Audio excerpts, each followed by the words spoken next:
জয় জগন্নাথ। প্রথমে আমার আশ্রমের রথ দিয়ে শুরু করলাম। যেহেতু মানে রথের দিনেরটা আমি পরে পোস্ট করছি।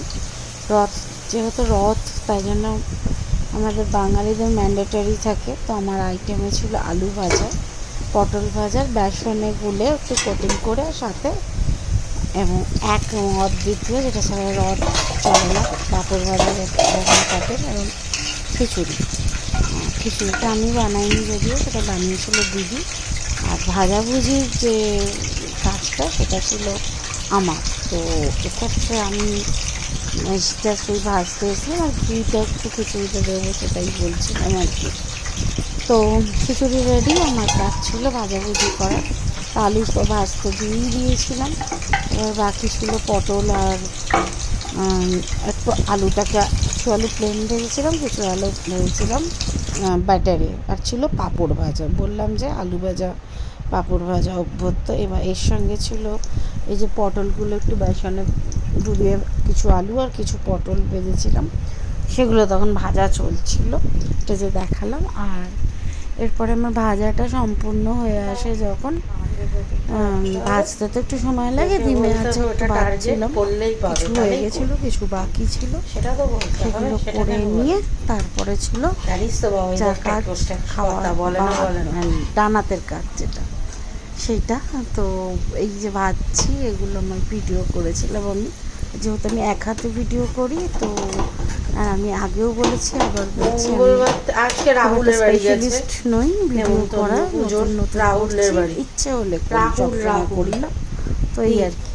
তো সেটা করার পরে এই যে পটলগুলোকে আবার দিচ্ছিলাম সেকেন্ড লটে, মানে অল্প অল্প করে দিলে, ডিমে আছে ভাজলে আস্তে আস্তে ভাজাটা প্রাণ ছিল, সুন্দর হয়।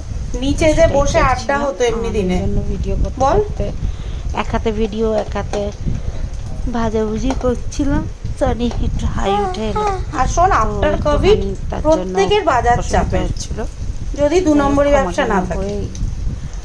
মানে জ্ঞানে ভিডিওটা দেখে নেবেন, দেখতে ইচ্ছা করলে একটু দেখে নেবেন, আর যদি ভালো লাগে লাইক শেয়ার, প্লেন হাসি ঠাট্টা করব, লাইক শেয়ার কমেন্ট। মানে এত পলিটিক্স, এত নোংরামো, পলিটিক্স ছেড়ে না করলে এখন যেটা ঘটছে নোংরামো, আমি খুবই বাধিতে থাকবো।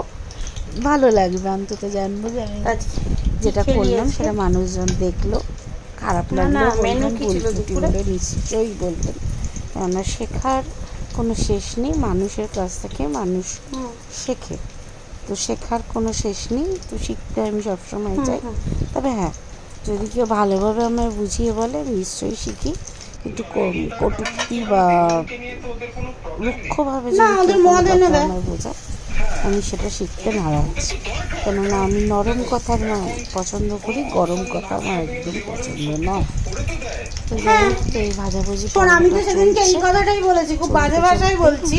আমি বললাম স্বাভাবিক, আমি গদাইকে পছন্দ না, কেননা রুমকি থাকে, রুমকি গদাইকে বলে চলো না বাড়ি যাবো, তাড়াতাড়ি করো, ঘুম পেয়েছে, যেটা স্বাভাবিক বলা, সেটা তো ওদের পছন্দ না। তো পর্ব, খাওয়ার পর্ব, ওরা তো চায় 2-2-2:30 যে যাবে, যে স্বাদ দেবে। এতদিন টিনাকে কেন পছন্দ ছিল? টিনা স্বাদ দিত, করার নেই। টিনা যাবে থেকে বলা শুরু করেছে।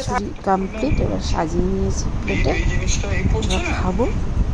অসাধারণ খেতে হয়েছিল, কি বলছে A1, আমার দারুণ লেগেছে। এভাবে কাটলো।